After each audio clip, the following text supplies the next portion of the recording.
Bismillah wa salatu wa salamu ala Rasulillah. Welcome to Durba study session.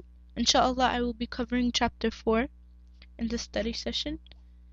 The Shaykh mentions in chapter 4 rulings related to social interaction.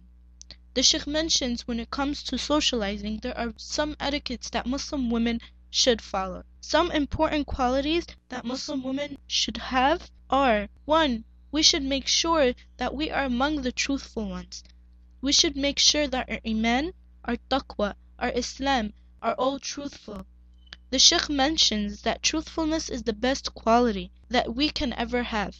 We should live with it and we should die while having it. Allah subhanahu wa ta'ala will put the Sadiqeen right after the prophets and the messengers. He mentions this ayah to prove his point. Ya ayyuhalladhina amanu taqullaha wa kunu ma'as sadiqeen. He advises us not to be a fake person. We shouldn't be a fake woman. We shouldn't just be beautiful from the outside and empty from the inside. We shouldn't be a person who is like a hypocrite. From the outside, people think that they are something, but from the inside, they are completely empty and even filled with the opposite. We shouldn't be like that. We shouldn't be fake. We should be truthful. Our iman is from deep conviction. Our modesty and our haya, our adab, our knowledge, our participation, our contribution should all come from the fact that we believe in it, that we believe in that point, because it's coming from the heart, it's based on knowledge, and we are convinced with it. The second point, the second quality that the Shaykh mentions to the sisters is to have patience. He said that a lot of sisters lose control over their patience quickly, so that some sisters get angry quickly, that they don't have that much patience. Allah subhanahu wa ta'ala says, فَاصْبِرْ صَبْرًا جَمِيلًا. Be patient. When someone does you wrong, we shouldn't have a frustration with them. We should have sabr. إِنَّمَا النَّصْبُ مَعَ الصَّبْرِ. He says, don't get frustrated. Don't get frustrated. Sometimes a woman gets frustrated maybe because nobody came to propose to her yet and she's attaining old age, or maybe because their husbands are not treating them in the best way. We should be patient. Sometimes women get frustrated when their paycheck hasn't come in yet, but that shouldn't be the case of our frustration. We should have patience. Things will come our way according to the timeline that Allah has set for us, according to Allah's timeline, not according to our timeline. Because what Allah chooses for us is always better than what we choose for ourselves. وَاسْتَعِينُوا بِالصَّبْرِ وَالصَّلَاةِ. Seek help in salah and sabr. Seek help in sabr and salah. Seek help in patience and salah. The Prophet told one of the companions that he has two of the best qualities any human ever have, and one of the qualities were patience. One of the meaning of patience is not to wait. One of the meaning of patience is our ability to adjust to the new situations. Sabr does not mean to wait. It doesn't mean just to wait. It is to adjust oneself to the situation. Maybe Allah subhanahu wa ta'ala put you in this situation for His reasons. We should try to adjust ourselves to it. Accept it. We need to be content with it. We need to accept it.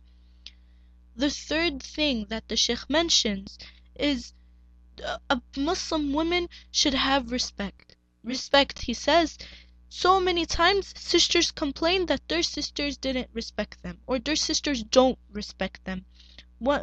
Sisters need to respect one another. Respect another sister's privacy. We should respect another sister's personal business. It's not respectful when one sister asks another sister why she is not pregnant. It shouldn't be any of our business why this sister isn't pregnant, or asking how much your husband makes. Things like this is not respectful. It's not any of our business. We shouldn't have to ask these things. Things like this is not respect. We have to respect other people's privacy. Also, respect the sisters who are less covered than you are. Or just because you are more educated, you don't have the right to disrespect someone that is less educated than you are, or a sister that is older might disrespect the sister that's younger. That is not right in Islam. That's not part of being a Muslim, a mu'minah.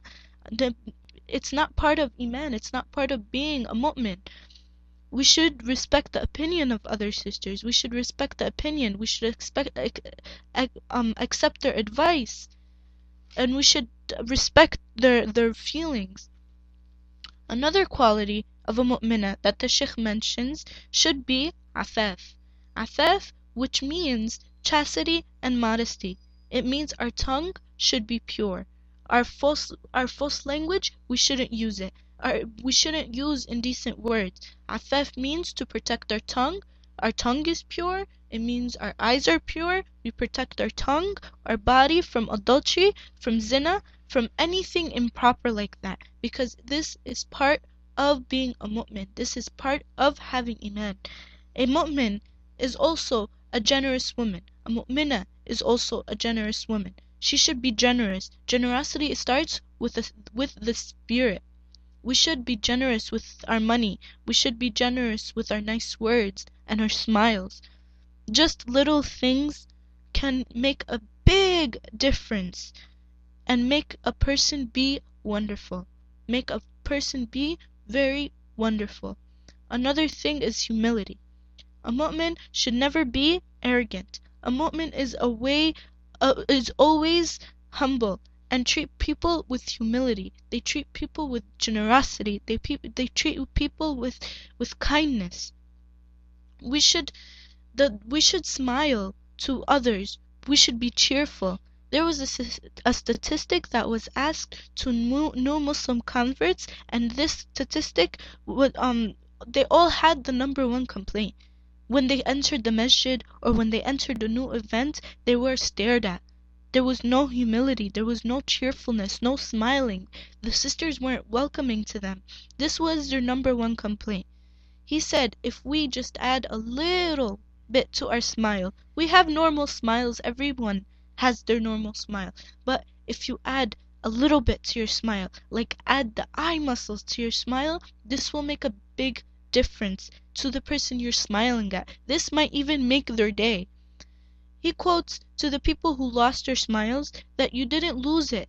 It's right under your nose, so try and use it. We need to smiling is sadaqah. We have to use it to each other to show each other that the kindness that Muslims are kind and welcoming.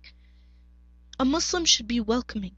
Allah subhanahu wa ta'ala says a person that will never touch hellfire is an easygoing person, a person who is easy to get things from, a person who is easy to deal with, a person who is easy to talk with, is an easygoing person.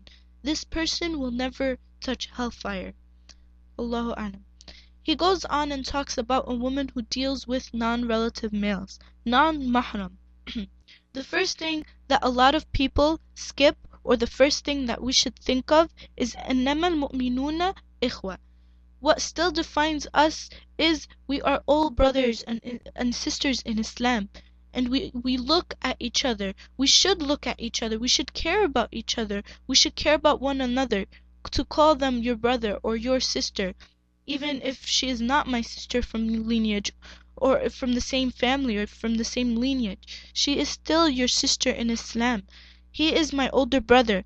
Allah also said that we are awliya, meaning we love each other for the sake of Allah. We support each other. Look after one another. We have to keep that in mind. She can be the best person in the world. She could be so friendly. She could be very, very tayyibah. She could be very nice. But when it comes to dealing with a brother, she could be very rude. We should care and respect one another. One of the most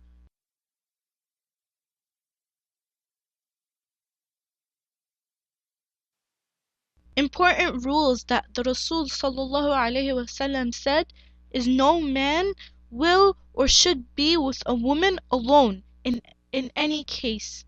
And any man who is with a woman alone, shaitan will be the third one, which is called khalwa, being alone.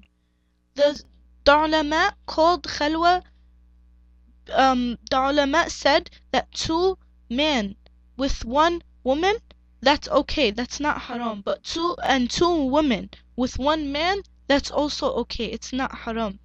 But what is haram is for two individuals, one being a man and one being a woman, that are not related to each other and in the same place with seclusion, meaning no one can see them, no access to it, no, they are in a room together like a hotel or an office. This is khalwa. Even in the masjid, Hassan al-Basri said, do not be with a woman alone, even if it is to teach her Quran, because it can lead to haram things later on. The Shaykh said it is not haram to look at men unless it is with desire. Then it will be forbidden, then it will be haram. Allah ordered women to lower their gaze, because they are not supposed to look at men with desire, but looking at them to interact with each other, that is permissible. He said also vice versa, for men they are allowed to look at women, but they're more stricted than women, because men are visually stimulated. The Shaykh says the voice of a woman is not awra, but she is not allowed to speak in a seductive way.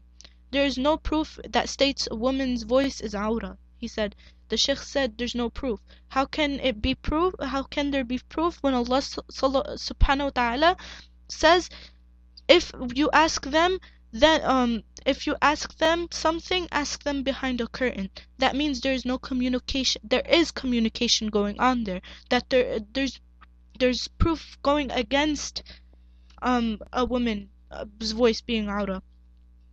Allah subhanahu wa ta'ala forbids us to speak in a seductive way. We shouldn't have evil talk between us. There shouldn't be any bad talk between us. If a man were to ask a woman for her hand, their speech should still be with good. Their speech should still be like commonly good and known as good in society. So culture also decides what is good or what is not. A woman is not allowed to touch male. This is extremely forbidden. With a man, this is extremely forbidden.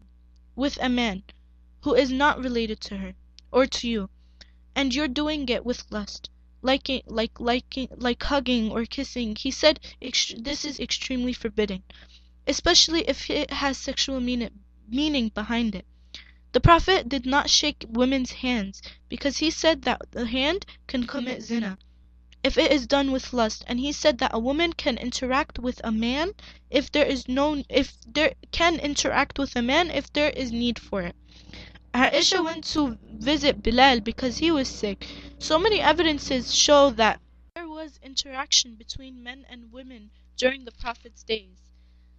As long as it is culturally accepted. This doesn't mean I can go visit a sister for the sake of Allah. No, that's not culturally accepted in this society.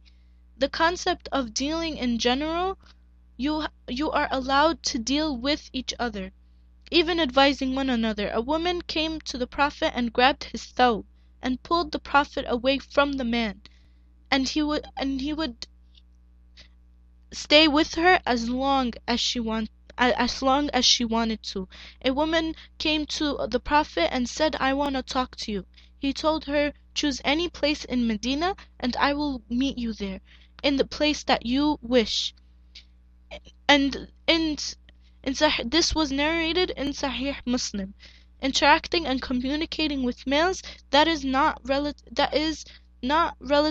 It is allowed as long as it is needed. Mixing with women will be forbidden if any of the following exist. First, when a woman or a man are in seclusion, this is not allowed. This is khalwa, like I mentioned before. The second thing, when a man and a woman are wearing hijab, when a man and a woman are together and the woman is not wearing hijab and they are sitting next to each other, mixing, that's not allowed. That's haram. The third thing is when a woman and a man are so close to each other that they're touching each other.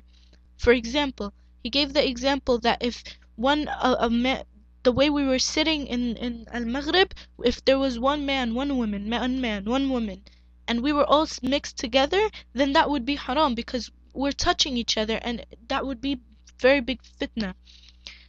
This type of mixing is not allowed, but if men and women are separated and there is space between them, that type of mixing is not haram.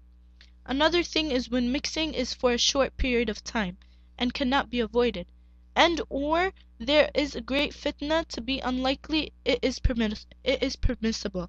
So if there's not a lot of fitna, if there won't be that much fitna, it is permissible to have a mixed gathering. For example, in tawaf, mixing men and women is a short period of time, so it is permissible. Even in MSA meetings, we might have to sit very close to each other because we don't have a big room. We couldn't find any other room than we have. Even work might have mixing, our meetings or conferences, but it is permissible as long as it's a short period of time. As long as it's going to end very slowly, in a short period of time. Cases like this, there are exceptions. There are a lot of proof to these situations that he gave for us. For example, when the woman was holding the Prophet's thawb, that's a short period of time. Or when Abu Bakr and Umar went to visit Hani, that's also a very short period of time. And when Amara was also sick, they went to visit her to make sure that she was okay. Another thing is, mixing today is very common and cannot be avoided. In our society, it's impossible. It's impossible to go to a restaurant or that is only men or only women. It's impossible to have an Islamic school that is only men or only women, or it's impossible not to mix Islamic schools, or it's impossible to not have mixing in our society. But we have to try and we have to deal with it the best that we can under the Islamic guidelines to minimize the evil that can happen with mixing and to maximize the benefit that happens by most gatherings. Partitions. These partitions were for the mother of the believers. Even the mother of the believers, sometimes the Sahaba dealt with the women without partitions. They bought from women in the market. They sold. The issue of partitions, if women want their privacy or something similar. The question 1: can I have a male friend in school? In this part, we watched a video of a few college kids, and they were all asked, can you have a male/female friend? As you can recall, all the women said yes, but all the men said no. Then, when the women were asked, do you think that any one of your friends like you? And they said yes, they do think so. They said yes. That means they knew that their friends like them. So they were asked again, can men and women really be friends without the feelings going on? And so all the women gave in, and in the end of the story, they all said no. The way men function is different than women in Islam. In Islam, we should use brother or sister. We shouldn't use friend. The word friend is very tricky. We don't know where it can lead to. So we close the door before it leads to something. A lot of times it leads to something that is not proper. As brotherhood or sisterhood thing, yes, it is permissible. In school, like even a coworker or classmate, I may know him. He knows me. There is respectful relationship going on there. That there should be that extra relationship. There shouldn't be that extra relationship. We shouldn't lower our guards. We should be safe. It's a short period of time, and it's for work purpose. You do it, you leave. Even for a professor might want to talk to you, and if you feel like they are getting a little personal, then you should leave. Maybe you want to go talk to the sheikh alone. You should have someone there, like your mom or a friend, someone that you trust, but you cannot be secluded, or make sure the door is not closed if you want to speak with a sheikh. Number 3. Can I have male friends via social media? He said in this part, be careful, because LOL, something like LOL can go to XOX. Can I use Can I use an informal way of writing to a group of people, including males? Use smiley faces, LOLs, etc. He said avoid it if you can. He said it is culturally accepted, but if it's gonna get out of hand, try to avoid it. Number 5. Can I tell a man, I love you for the sake of Allah? He said no, a man can tell a woman in general. Number 6. Can I ride alone with a male taxi driver? What about elevators? He said that yes, you can. It is not khalwa, because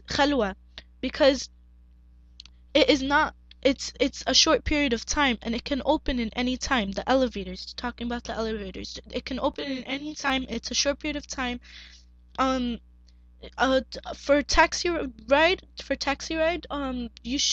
you are allowed to get into the taxi with a male, but don't go for places, because this can lead to khalwa. This can lead to you two being alone in the middle of nowhere. Like, don't go to Iowa in a taxi cab, or don't go to Florida in a taxi cab. This can lead to haram. This can lead for it to be in a position where it is haram. Don't go long distance. It is not seclusion though. You are allowed to enter a taxi driver. Number 7. Can I give salam to males or reply to their salams? We are allowed to give salams, and we are allowed to reply to salams. But if you think that you are too shy, you can just you can say the salams to yourself. Number 8. My voice is naturally soft and attractive. Should I avoid talking to males at all? No, but try to avoid over conversating with them. Number 9. Can a woman advise a male who is not related to her? Yes, we are allowed to advise men. Aisha and Salama, they all advised men, and some were even teachers. Do we have to have partitions in MSA meetings? Are there any conditions for a sitting format? There's no sitting too close to each other. Try to be a little separate. Try to have the men in the front, the women in back. There is no just try to be separate. Can I sit with my husband while he is spending time with his friends? In this part, the Sheikh said it's a once in a while thing. It's an occasion thing. Maybe the women are going to sit together when the gathering happens between him and his friends, and maybe the men are going to sit together. He said, inshallah, it's fine, just don't make it a habit. Can a woman look at a man, such as a teacher or lecturer, for a long time? Yes, like in the lecture, we were sitting there looking at him the entire time. He said it's fine, just as long as it's free from desire, then it will become haram. Number 13. The Prophet ﷺ told his wives when Abdullah ibn Muqtum entered to sit behind a partition, and when they replied, "Isn't he blind?" he said, "Are you too blind?" How do we reconcile with this hadith when he gave Aisha permission to see the Abyssinians dancing? The Sheikh really didn't get into it as much, but he said that we are allowed to we can watch soccer games, we can watch basketball games, but the only haram thing is to look at someone's awrah. That is very haram. We are not allowed to look at someone's awrah, so we shouldn't watch the men swimming or something like that. Ruling regarding the dealing of a woman with her family. Parents have a great right over us. We should respect them. We should obey them. Subhanahu wa ta'ala made the parents' right come right after his right. Allah said, worship me and obey your parents. Don't associate anyone with me, but do not mistreat your parents. A lot of sisters forget that. A lot of sisters neglect their parents when they become older or when they have acquired a spouse. The Sheikh says don't forget about them, because there might be because there might be a miscommunication with them. Do not forget them because you got married. Do not forget them. They still have a great right over you. Also, the husband has a great right on you. Allah subhanahu wa ta'ala said among his signs is that he created a spouse among ourselves. He said created a woman from Adam's rib, not from his feet so we can be stepped on, or from his head so we can be on top of him, but we are created from him, from his rib, so we can be the closest thing to his heart. to be side by side. We should be close to our husbands, and he is a part of us. It's two bodies put together, but it looks like one soul mixed together, and half went to the woman and half went to the man. That's the nature of the love. That's the nature of a marriage. Another thing is that the husband has a right on you to be respected, to be honored. The Prophet ﷺ said, if I would to ask someone to prostrate to another, then I would ask a wife to prostrate to her husband. He said he has a great right on you. How you treat your husband will determine how high you will go to paradise and how low you will go to the hellfire. If you mistreat your husband, a lot of women lose their respect and leadership for their husbands and their role in the house. Any woman who prays all her prayers and obeys her husband and protects herself from zina, she will be called on the day of judgment, and she will be allowed to enter from Jannah from any gate that she chooses or wishes to enter from. Allah subhanahu wa ta'ala said, الرجل قوامون على النساء بما فضل الله بعضهم على بعض. Allah gave husband a bigger responsibility when it comes to the house. One is to take care of the household, and Allah created men different from women. The only time a husband should lose respect from his wife, the only time he should lose respect from you, is if he becomes cold or mean, if he has been treating you in a bad way, if he has no adab, manners, or he abuses you. In this case, he has to lose respect from you. He cannot ask for his respect because he does not deserve it at that time. But he doesn't deserve it. But other than that, that's an honor that Allah subhanahu wa ta'ala gives him. Many hadiths are shown that proves to us that women should treat their husband well and vice versa. Other hadiths show that men also should treat their wives well. The Shaykh said one complaint that's common with their brothers is there is no more love or desire between the relationship, especially from couples who have been married for a long time. That's when the relationship becomes cold.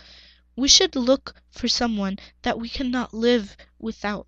The Prophet was 60 years old, and the love between him and his wife was there.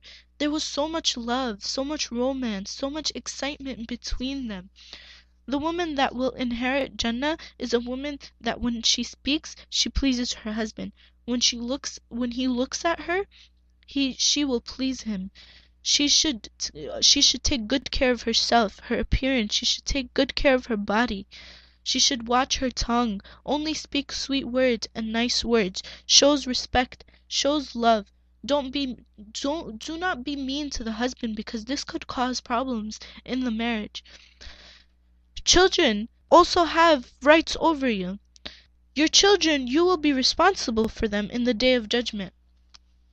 And Allah will ask you about this responsibility. We have to be nice and merciful to our children.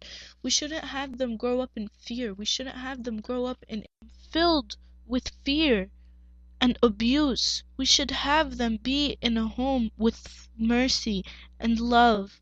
We should love our children. We should be well to them. They should be well educated. They should be well mannered. Another thing that the Shaykh mentions that have right over us is extended family. Extended family is very important. Silatul Rahim. Many sisters don't know their aunts or their cousins. They don't know their extended family members.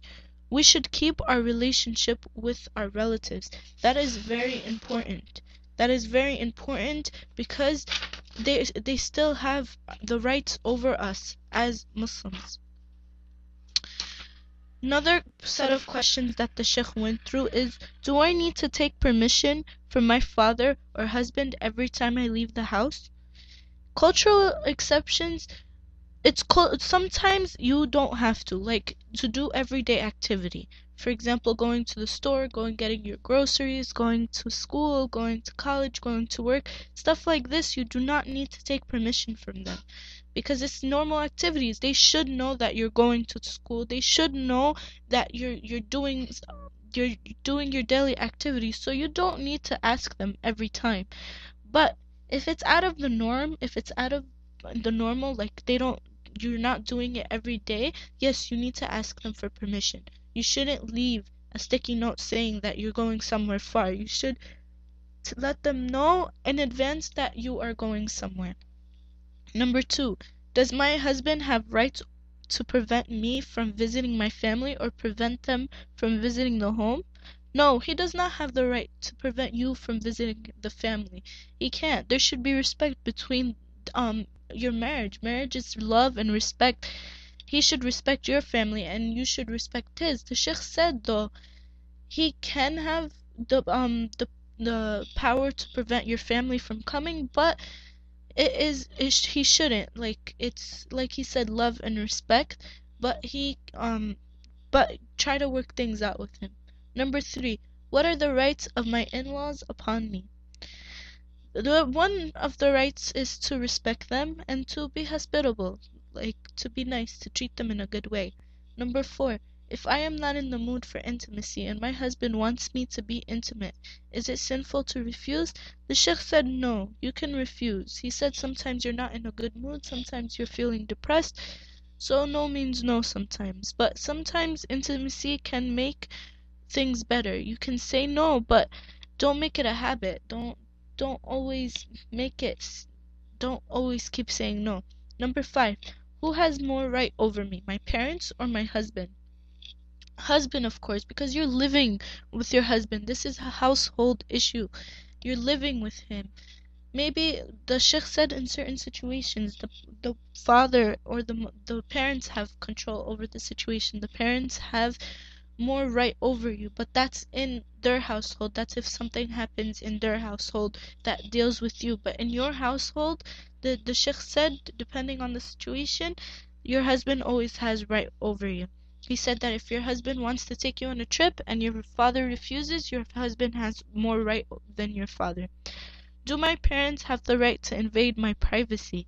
The Sheikh's answer was yes, Islamically he has the right to invade your privacy, but you need to have respect. The Sheikh said there's a difference between having your privacy but you cannot lie to us, or having your privacy but there's no secrecy.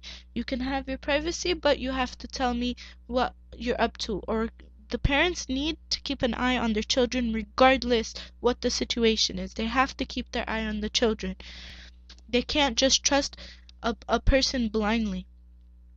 Number 7, what should I do if I am invited to a family celebration that contains impermissible practices? He said depends on the practices and the family close members. He said depending on the practice, like if there's drinking or if there's dancing, he said you don't have to go if it's not close family. He said you don't need to attend the wedding or whatever celebration that's being celebrated. You don't have to go. But if it's someone that's gonna get hurt by you not going, for example, your brother, and he has music and he has dancing and he has alcohol or whatever the case might be, you can go, you can stay, just you don't have to participate in the haram practices. It's not up to you. It's up to you actually to stay away from the haram. Number 8, a woman who has been married several times passes away. Which husband will she be with in Jannah? There are a few opinions on this answer. One opinion that the ulama came to was the last one. The last person that she married she will be with in Jannah. The second one is the best mannered one, the one who has the best manners. But that one is a weak hadith. One is a weak narration. The third choice is the third opinion that the scholars came to is it is by choice. You are allowed to choose who you want to end up with in Jannah. Another set of questions that the Sheikh went through is Can I have non-Muslim friends? The Sheikh says, in general, yes, you're allowed to have non-Muslim friends. You can talk to them, you can chit-chat with them, but don't take them to the heart. Don't make them be close. Do not have them as your close companion. Where secrets are revealed and they know a lot about you, that's not a good idea because they might not be that trustworthy. Number 2, my friend is not religious. Would it be okay to continue my friendship with her? The Sheikh said it is not a problem for you to continue. The problem comes when the badness, the non-religiousness of her starts to influence you, starts to affect you. Like if she drinks or um if she starts to influence you in a bad way, then you have to let this person go. It is haram for you to be with her. Number 3, are stereotypical jokes considered halal? He said, if anyone that hears the joke and can get hurt by it, the person gets hurt, the person's feelings get hurt, then it will be haram.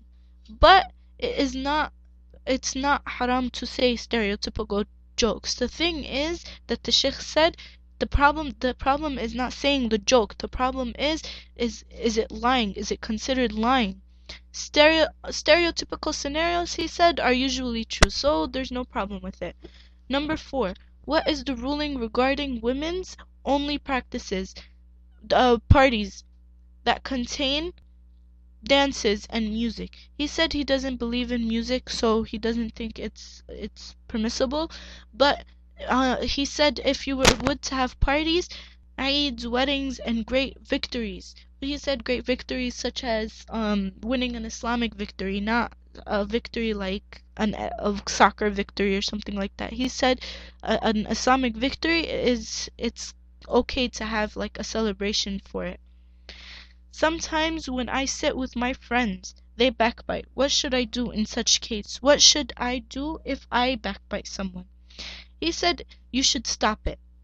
Do not support them. Support the person that is being spoken about in their absence. He said if you support them behind their backs and they are being backbited, Allah will support you in your time of need. But if you do not support them, Allah will go against you in your time of need. Will leave you the most in your time of need. Should I wear hijab in front of a female or male homosexual? Yes, you have to. You have to wear hijab in front of male or female homosexual.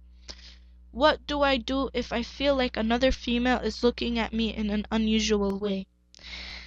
He said cover yourself in a usual way. That's the only answer that he gave. If I am sleeping over my friend's house, can I sleep in the same bed? Yes, you can, but sleep with pajamas. It takes rule even if you're sleeping with a brother or sister. Cover yourself. He said that the problem was women back in the day, or still now, they sleep with their underwear, they sleep with their pajamas.